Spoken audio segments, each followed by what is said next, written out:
പൈസ ഉണ്ട് നമ്മുടെ കയ്യിൽ. അത്യാവശ്യം ഹോസ്പിറ്റൽ കേസ് തങ്ങളെ കല്യാണമാണ് അടുത്ത ആഴ്ച. അതിന് തന്നെ പൈസക്ക് എന്താ കാട്ട ഇല്ലാത്തോണ്ടാണ്.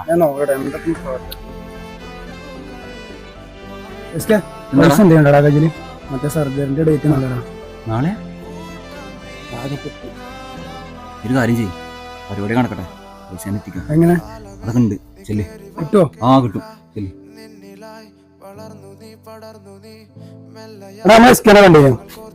ഞാൻ കണ്ടിട്ടുണ്ടോ? ഞാനിപ്പോ കണ്ടിട്ട് 3-4 ദിവസമായി. സ്റ്റാൻഡിൽ ഒന്നും വന്നിട്ടില്ലല്ലോ.